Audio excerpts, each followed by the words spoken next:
Hello, investors. It's Don Vandenbord, Senior Portfolio Manager with Revere Asset Management. Today is Wednesday, January 25th, 4:52 p.m. Eastern Time, coming to you from St. Augustine Beach, Florida, with tonight's Revere Market Insight video. State of the market, uptrend with caution.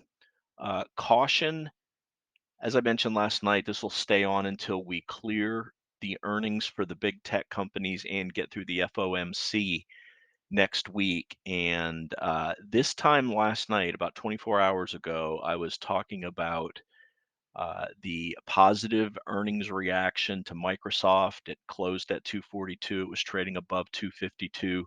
And in their press release, the CEO mentioned about how they were absolutely prepared to uh, take advantage of their Azure Web Services infrastructure, to their cloud infrastructure, to take advantage of all these new AI apps that are going to be needing uh, that service in order to. It takes a ton of computing power for AI.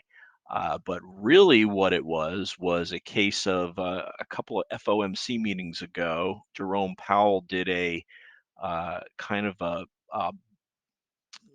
a dovish statement, and then his press release was nothing but bad news, and the market initially gapped up and then reversed lower. And once the CFO on the Microsoft conference call started talking, she talked about how they were reducing their outlook for their cloud computing. So said one thing in the um, in the release for the earnings report, said a completely different thing as far as guidance goes.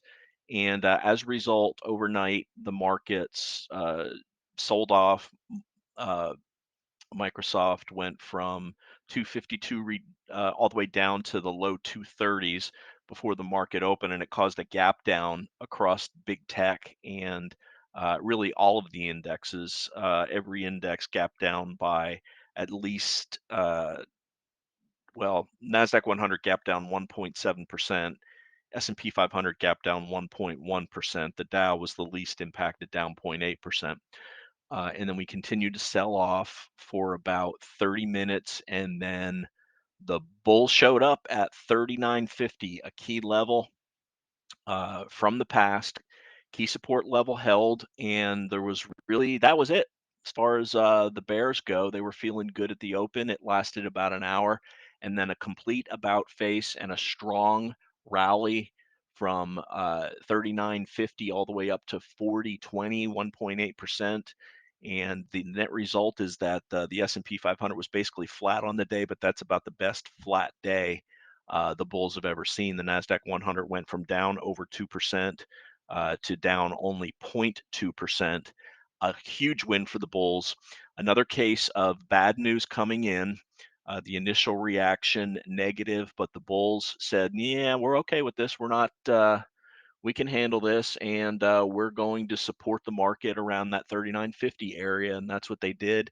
An absolute best case for the bulls, considering the about face that happened in the initial reaction to Microsoft. Microsoft actually only closed down less than 1% at 240.61. So it wasn't. It couldn't have really been better. Is the bottom line. And days like this certainly embolden the bulls.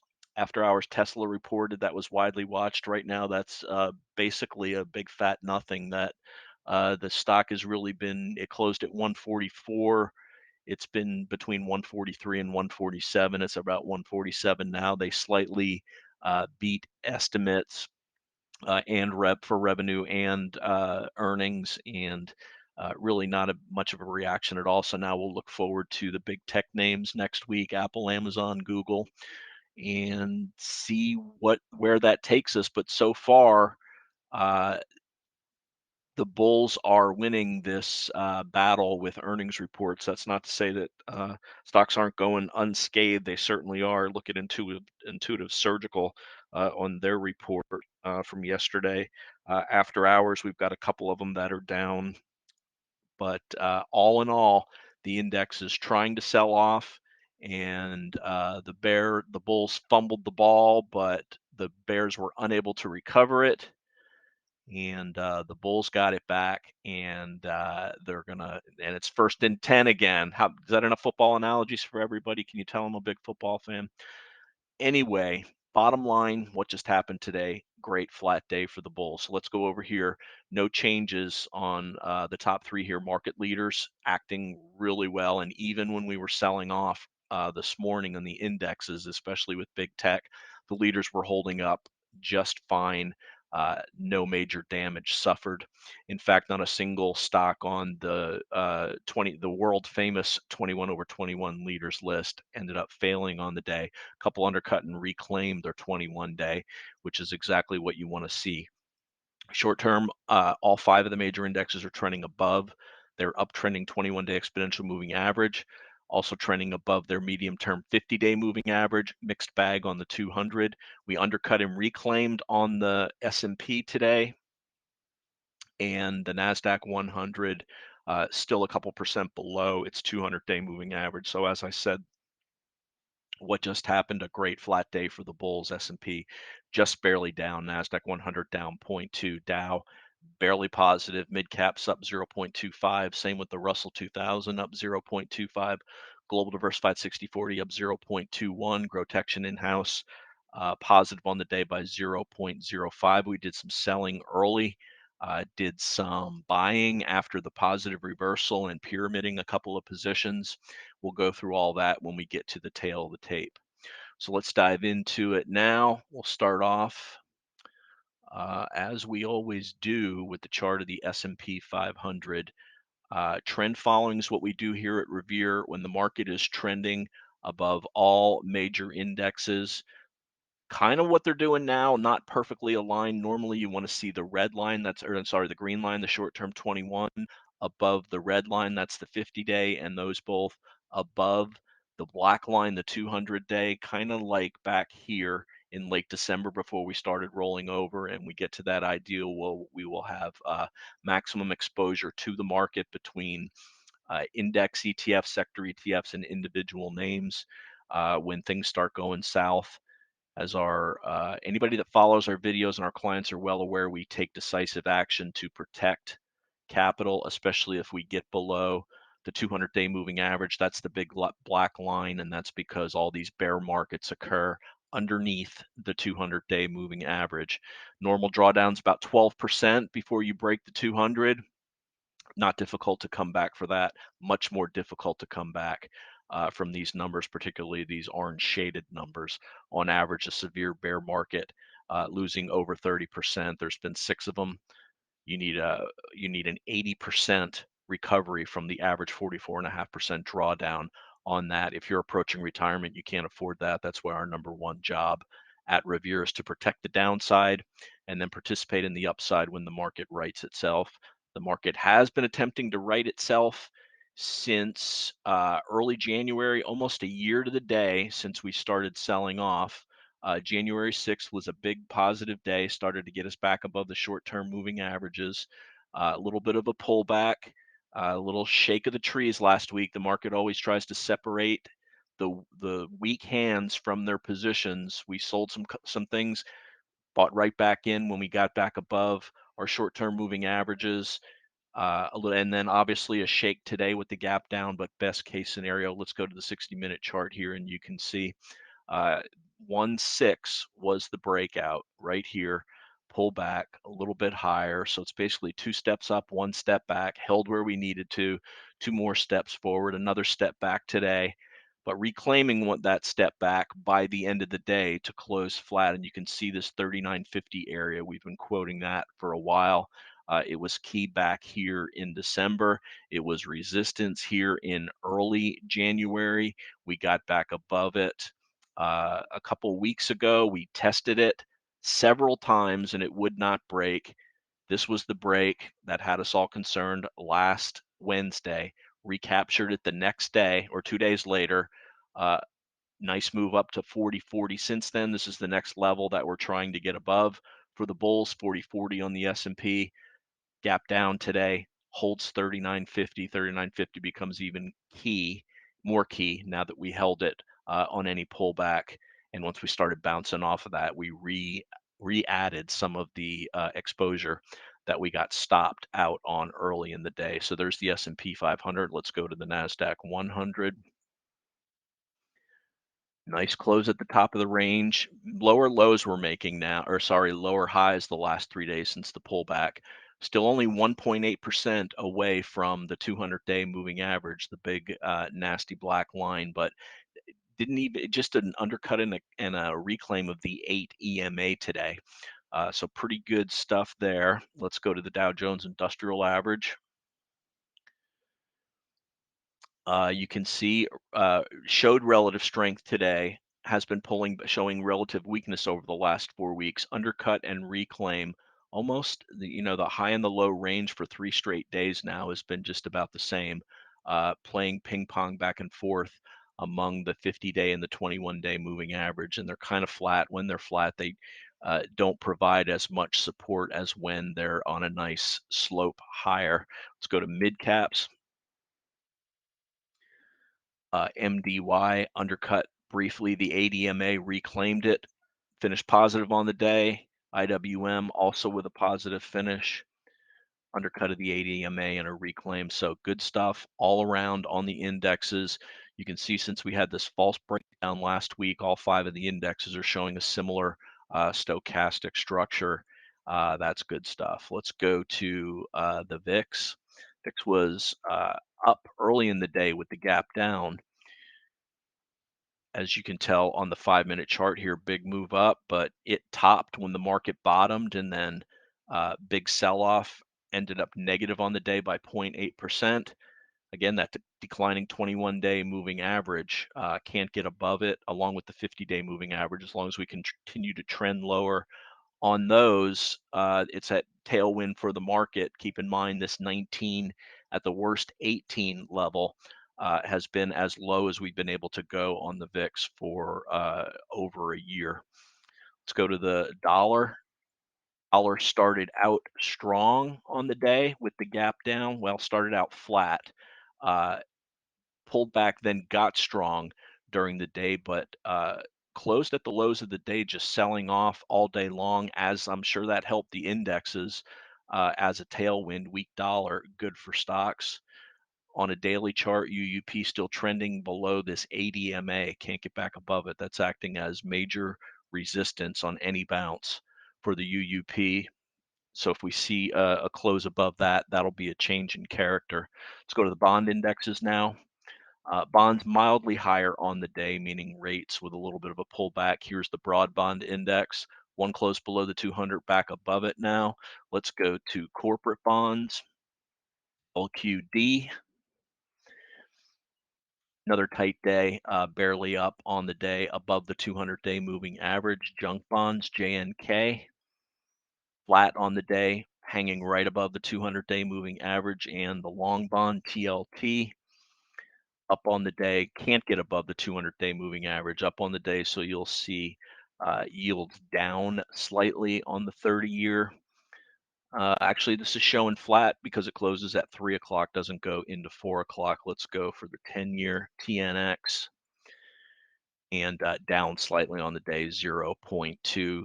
They're trending below their declining 50-day and 21-day moving average. So with the dollar, uh, initially strong, then switching to weak. Gold had a positive reversal, was down early, another higher high close for GLD. Gold stocks, GDX, we're long this, another higher high, up nicely, 1.65%. And silver, which has been lagging gold, still up on the day, 1%, reclaiming its 21-day moving average. And finally, Bitcoin, uh, down slightly on the day, putting in a little flag here. This is a bull flag, very tight range, hanging right above the declining 200-day moving average. Equal weighted indexes. Here's the S&P, better on the day. Would not a surprise because the weights were on the Nasdaq 100. They're what lagged today. RSP and QQEW, I would expect to see the same thing. QQEW, yeah, positive by 0.14% versus a negative 0.22 close for the big cap NASDAQ 100, heavy market cap weighted at the top. So those are the indexes. Let's go to the tail of the tape. Nothing major change here at the top. There's the news. Microsoft weak outlook hit tech, but setting up a big positive reversal. Day count from up to with one consolidation to up to with two consolidation and a positive reversal. This is my shorthand. You don't have to worry about that, but it helps me when I scroll back for information on previous days. Fourth day above the 80 EMA and the 21 EMA. Key level here that I was watching, S&P 500 3962 is a 50% retracement of that 119 rally off the low. I was keying on that today. When we closed below it, we took off a little bit of exposure and then added back when we reclaimed it. Expectations were positive coming in today above 2007. That switched to neutral after Microsoft. We opened at 3071. So neutral there, but then a huge reversal higher. Reclaimed S2 and support resistance, undercut and reclaim. Very strong. Just what the bulls want to see, no question about it. Gold, silver, and gold and silver stocks, as I mentioned, positive. PIC continues to be strong, and oil services strong. Bonds kind of neutral, but did close positive on the day. They were flat for most of the day. Dollar weak, solar's weak, industrials and utilities weak, and transports weak. Here's the focus list. We'll talk about our trades here in a moment. Bottom line, great flat day for the bulls with a gap down, 1.8% positive reversal off the lows. Let's get into some charts now. We'll start off with the trades that we did. So the QQQ, obviously the lagging index early. When we got near flat on our QQQ position, we pulled the plug on it after it broke down this initial, on a 5-minute chart, these initial lows, tried to get back above it and broke down again. We sold it in two tranches, one here on the breakdown, one on the failed recapture. So yeah, we basically got out at the lows, but flat, which means we can rebuy it without a wash sale issue. And then we saw the strength come back in. So let's flip over to the S&P 500 here. That 39.62 broke it, reclaimed it. This candle here around 1120 was very key. That got us back above the lows of the opening range that we broke down from and indicated that there was some strength behind the move. At that point, we bought enough SSO to offset what we sold on QLD. It's okay to be wrong. We were wrong on the QLD. We wanted to correct it by getting back on the right side of the market.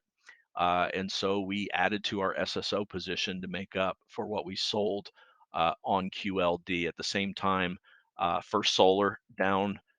We made two buys on this. We sold the second buy because it hit our minus 0.11 threshold of AUM. I don't worry about getting stopped out. There were plenty of stocks that were acting fine that if the market righted itself, I had a list of like 10 with pivot points that I wanted to get into. So we trimmed First Solar, we sold QLD. Then things started acting great. One thing I had my eye on was Boeing after it reported. We've sold this when it was extended. So it initially gapped down, moved higher, and then the second sell off. This undercut and reclaim right here of the 21 day. And then we went sideways for a little while and then broke above it. So we made our first buy on Boeing here and then another buy in the afternoon after it cleared 212. So 2% buys on Boeing. Shopify, now we're supposed to be in a recession. Shopify raised their prices. If a company is not confident in their ability to grow their product, they're not going to raise their prices. But Shopify did, and it gapped up and it continued to move higher on big volume. So we took two 1% positions on this. So we've got 2% on Shopify. And then Schlumberger, we had this from last week. Halliburton reported they both undercut their 21, reclaimed their 21, but sometimes it's better to own an ETF than individual stocks. And I went through this chart comparison. What the heck? I might as well do it here. So here's what I was looking at. So Schlumberger, this is a chart of Schlumberger, the last 12 months. This is a chart of Halliburton. Schlumberger a bit stronger. This is a chart of OIH. The two of these make up 30% of the OIH, and they're sandwiched in between the returns. So why would I own Schlumberger if I can own the index and get rid of single stock risk? BKR is the third biggest. That's a laggard. But there are the next three are strong: VAL, RIG, NOV, kind of in line. But VAL and RIG, the 4, 5, and 6 positions in OIH, I can take advantage of their outperformance. They're a little too extended to buy by buying OIH, which basically, as I said, acts pretty much the same as NOV and SLB. And I can get rid of the single stock um, risk. So OIH bounced off the 21, similar action to Schlumberger and Halliburton, which undercut and reclaimed, but slightly stronger. So we sold the 2% SLB and moved into a 4% OIH. You can see the stochastic hook up on OIH. That factored slightly into the decision. So we added bought OIH, added SSO, bought Boeing, Shopify, Trim First Solar, and sold QLD net net. We came into the day with adjusted beta of 0.78, went out with a 0.93, so only zero point zero 0.07 below the beta of the S&P 500, and we're headed higher on our beta if our positions continue to outperform. There are a lot of sectors and a lot of stocks that are outperforming the market, and we will continue to add to them as long as we keep getting positive feedback from the market and the individual positions. So let's take a look at the rest of our positions. XBI, biotech continues to act fine. GDX continues to look great. We sold Schlumberger, as I mentioned. JP Morgan getting back to even on this one, as has been showing relative strength over the last 3 or 4 trading days. First Solar, we got stopped on half of that. I showed that. Here's Boeing, the daily chart. There's the bounce off the 21, outside positive reversal on big volume for Boeing. We got right back in about where we sold it back here when it got extended, knowing that earnings were coming up and that uh, big cap stocks like this just don't continue to outperform to this degree. So now it's had a nice 3-week consolidation, positive reaction to earnings, and we'll hope we can build on that momentum. Shopify, I showed that. So here's Microsoft after the sell-off. Closed near the high of the day, resistance at the 50-day moving average. Not really interested in buying this. We'll wait to see what happens with the rest of the big cap techs to see if we can get back into QLD or QQQ.